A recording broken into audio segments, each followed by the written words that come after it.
of our nation that were flown over today's event here at the Capitol. Now, I have to make one point of personal privilege on behalf of the Senate. With all due respect to our distinguished Speaker and our colleagues from the House, I have to note, not only did we just swear in a son and daughter of the Senate to these House offices, but indeed both these former senators skipped the House altogether.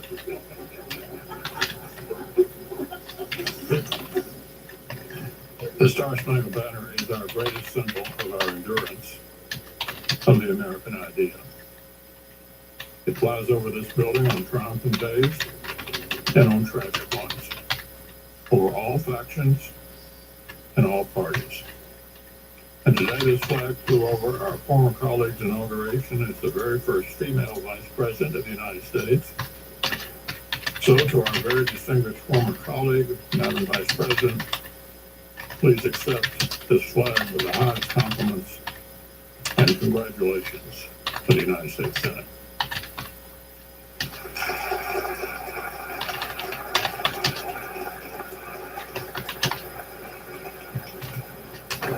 The distinguished leader of the Senate pointed out that he has hosted this lunch for members of the Senate who have become president and vice president. But I have the privilege of giving a flag to the President of the United States, the flag that was flown when you were sworn in, Mr. President. This flag it reflects all that is said about your inauguration. America Unite. May it be a symbol of the hope, the healing, and the just all of the enthusiasm that you have for our country. And as we heard the beautiful national anthem, when we're at the stadium and they say, is our flag still there? Then you say, play ball. Right there. Play ball. So we're going to get ready to play ball. We're ready to go with the inspiration of our flag flying. But again, on behalf of the House of Representatives, it is my privilege to extend to you the flag that was flown the early moment that you were standing as President of the United States. Thank you, Mr. President. Thank you, Dr. Biden. Thank you. If we had the lunch, we would have had California wine. Is that not right? Madam Vice President, Mr. Trump, congratulations. With liberty and justice for all. Thank you.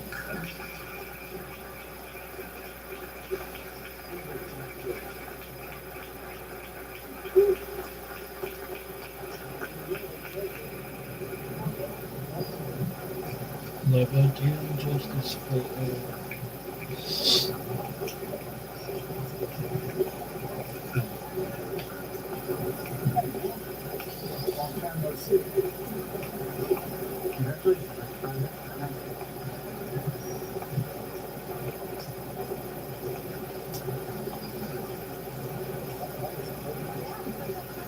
Modern technology, right? It's in the picture, too. So President Biden, Vice President Harris, Dr. Biden, and Mr. Imhoff, on behalf of the Republicans of Congress, congratulations. Very proud of you both. When President Washington was sworn in as the first president of the United States, only a handful of people saw the ceremony or heard the famous first inaugural address. Today, the inauguration is seen around the nation and indeed around the world. Yet the task facing the nation is no less momentous than it was in Washington's time. I listened to your speech today. You talked among the tension and division. Our task as leaders is to bind this nation's units and dedicate ourselves to the values of all Americans share together.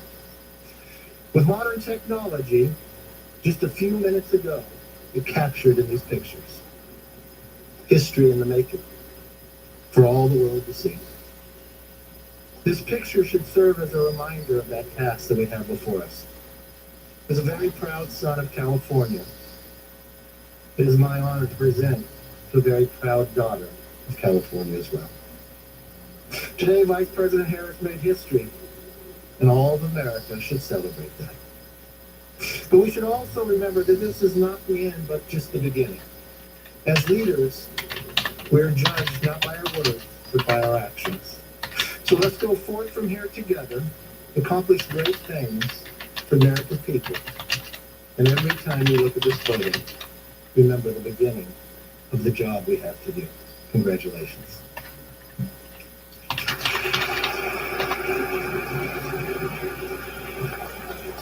Madam Vice President, Sam Hoff, Dr. Biden, Mr. President. No joke. Dear Mr. President, and we are so proud of that. Dr. Biden, you make sure you call him Mr. President. This marriage is about to get rocky, I can tell.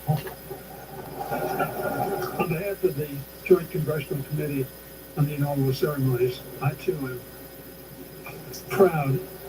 More than that, I'm ecstatic to present the two of you this picture. A testament to technology, a testament to history. Mr. President, in your speech, you talked about faith. You talked about tribulations, but you talked about victory. The Johnson brothers were a great hymn. You know it well, Mr. President. Today we have a new day. And that hymn came out of faith and out of deep trouble into hope. And they said, facing the rising sun of our new day begun, let us march on to victory and won. That's what your speech was about. And that's why we are so proud and ready to march with you, President Biden. God bless.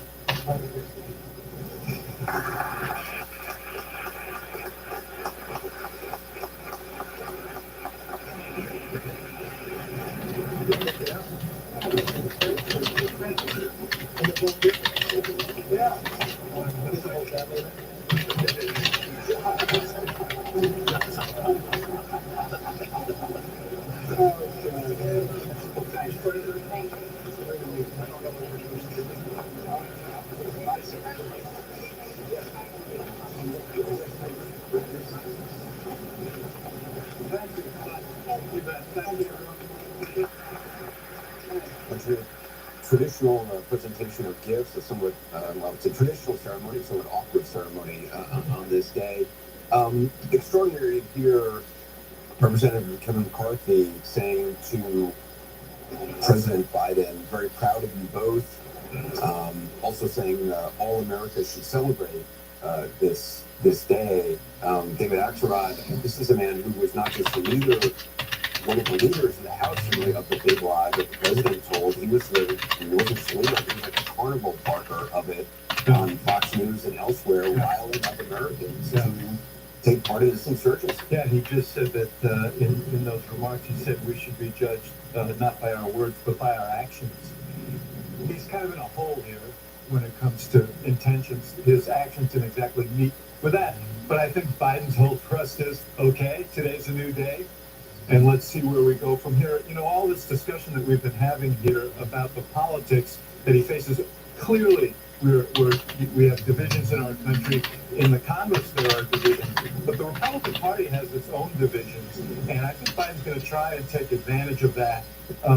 Mitch McConnell, his goal is to elect a Republican majority. He's looking at states like Pennsylvania and Wisconsin, where they're going to have critical races in 2022. I'm not sure going down the obstruction road is going to be helpful in those races. McCarthy, if they're going to gain control of the House, they've got to get a toehold back in these suburban areas, both Senate and Republicans.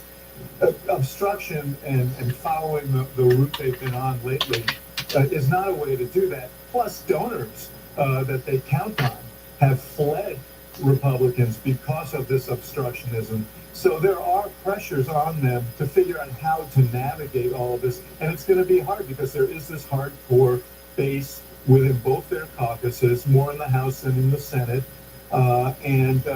That's what led McCarthy to do what he did.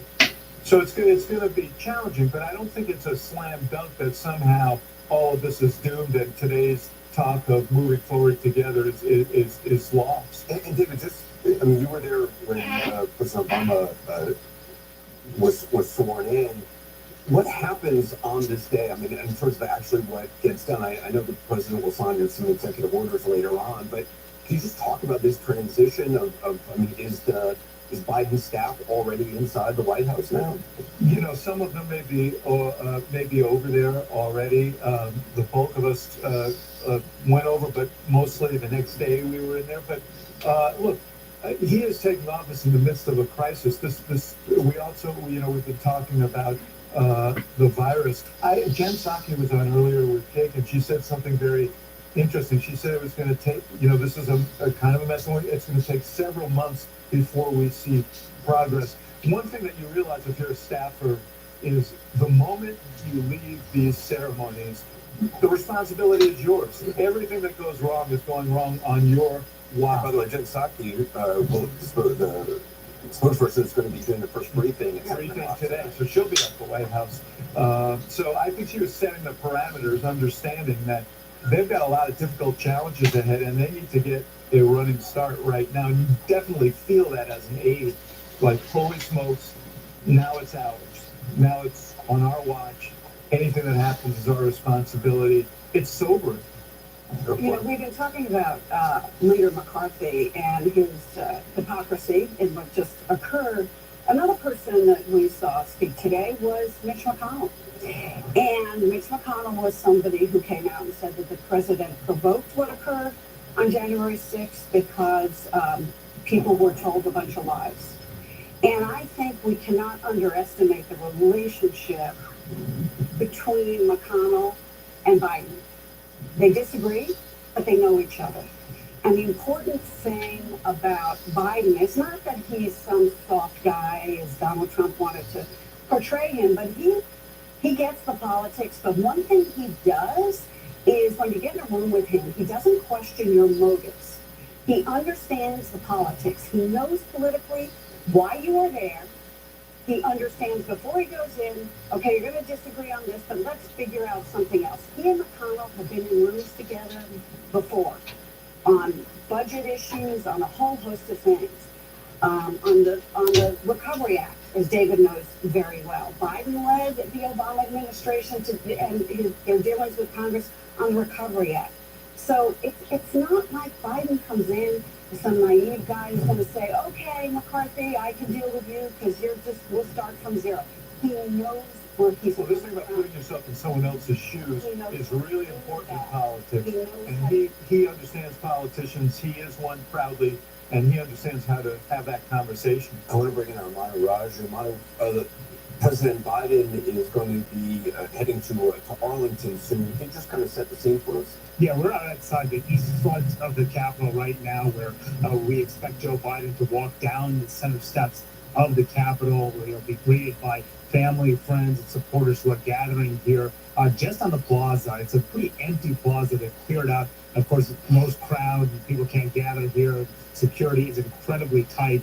But the congressional leadership is on the top of the Capitol steps. The leaders on both sides of the aisle waiting for Joe Biden to come out. Any moment Kamala Harris will walk down here. They'll enter their motorcade. The leadership will wave goodbye to him as he travels on and carries on with the rest of his day's events here. So a bipartisan moment that we've seen all throughout the course of the day at the Capitol. Going to end, going to wrap up this portion of the festivities as he carries on for the rest of his day here in Amsterdam. And there's going to be a review of the troops. Yeah, and that's one of the next things that's on Biden's agenda here as he goes ahead to Arlington Cemetery and eventually makes his way down towards the other side of Pennsylvania Avenue to the White House and begins his first day in office here. But at the moment, the Capitol is essentially here waiting, and there are members of the military up and down the steps of the center steps of the Capitol. At any moment, we expect the new president to walk down here and carry on with his day. Yeah, the president will be observing the pass and review.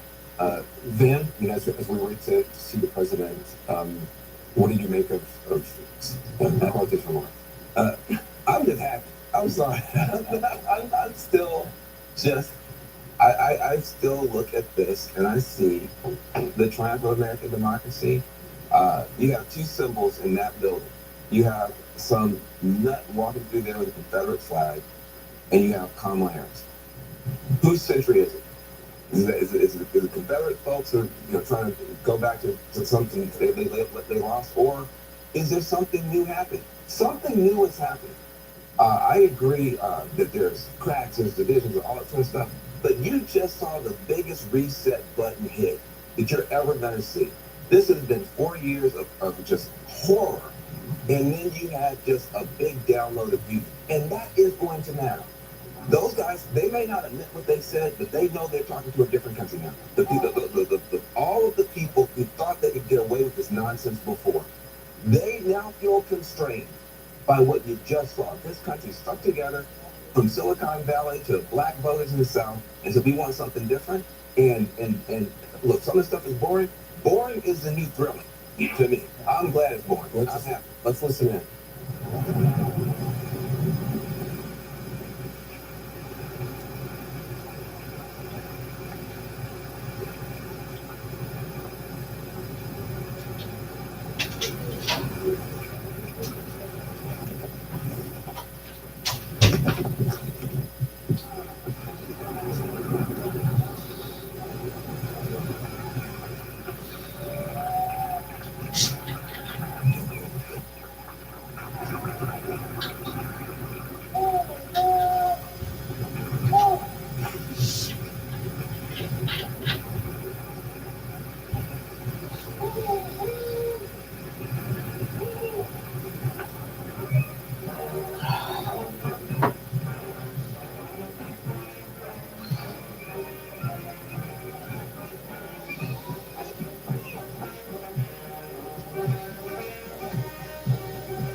Arlington National Cemetery, shortly at Evan Osnos. Can you talk a little bit about President Biden's relationship with the military, both in the past and also obviously through family connections with Joe Biden? Well, it's been a big part of the family story. I mean, his son, Bo, of course, was in the Army, served in Iraq, and interestingly enough, it was General Lloyd Austin, who was a commander in Iraq at the time. It's where, who is now, of course, nominated to be Secretary of Defense, and that's where they became friends. They began going to mass together in Baghdad, got to know each other a bit there.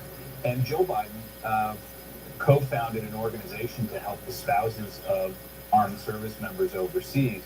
And it's been something that has been running through the family story. It's worth mentioning, of course, also Joe Biden began his career running for the Senate against the Vietnam War, later voted for the war in Iraq and came to regret that. So he is deeply aware of military issues, chairman of the Foreign Relations Committee in the Senate for many years, and has had a sometimes testy but fundamentally long-running relationship with the Pentagon. It's a place he knows well. Yeah, I was in the room when he, for 9 very fateful meetings when President Obama was trying to determine what his policy should be in Afghanistan. And Biden really tested the assumptions of the military. And that was, they were testy at times. And, you know, he spoke as someone who'd been dealing with the military and the Pentagon for 3 decades as a senator from the first that he got there. So you're quite right about that. Wolf? You know, it's interesting if we take a look at what's going to be happening now. They're leaving in this motorcade. They'll be driving over to Arlington Cemetery for a wreath-laying ceremony over at the Tomb of the Unknown Soldier, and it will be a beautiful ceremony and especially powerful because the new president, the new vice president, will be joined by former Presidents Obama, Bush 43, and Clinton. After that, there will be what they're calling this virtual parade across America. Bands performing from all 50 states, 6 territories. That will be exciting as well. President Biden will then go into the White House. He's going to be signing a whole bunch of important executive orders, reversing policy decisions made by the previous president, President Trump, and that will be a substantive issue. But there you see the new license plate there for the presidential limo 46. He's the 46th president of the United States, President Biden. So it's significant. They got the license plate, John, already on.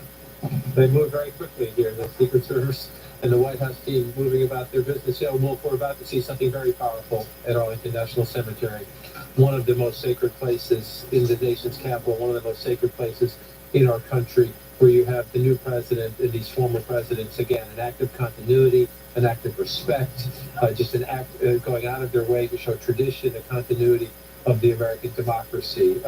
All of the pictures we've seen today, including the troop review we just watched. You know, the old adage is that a picture is worth 1,000 words. Today's pictures are worth 81 million votes, especially because of the events of 2 weeks ago in that Capitol building. Joe Biden is president of the United States because the way we settle our grievances or our differences or our disputes in the United States of America is in elections at the ballot box.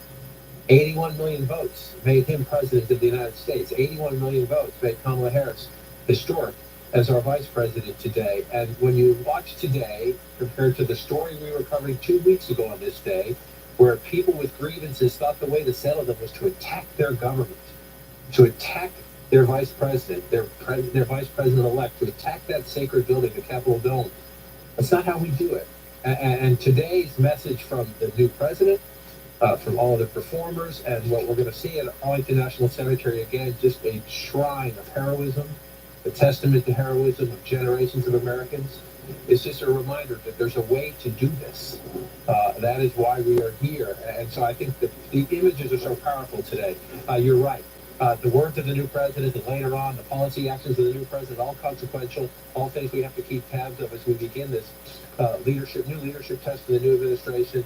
But the power of today is the power of those 81 million votes, the power of democracy, and the strength of the system to repel the attack. Yeah, I think about it, but you make a good point. Think about these 3 Wednesdays, 2 Wednesdays ago on January 6th, there was the storming of the U.S. Capitol by Trump insurgents who went up there, and we saw a lot of those buildings, a lot of those rooms, that were literally destroyed just 2 weeks ago. They've been rebuilt, redone. The windows were smashed, as we all know. Then last Wednesday, a week later, there was the impeachment, the second impeachment for the president, President Trump, the only president in American history to be impeached twice. And now on this third Wednesday, we see the inauguration of a new president, President Biden, Vice President Kamala Harris. There's a lot more ahead that we're following, including President Biden's historic visit to Arlington National Cemetery, one of his first acts as the new commander-in-chief. Plus, the parade across America. It's more than a march down Pennsylvania Avenue. This is going to be a made-for-TV event featuring performers and American heroes from all across the United States. Stay with us. Lots more of our special coverage coming up.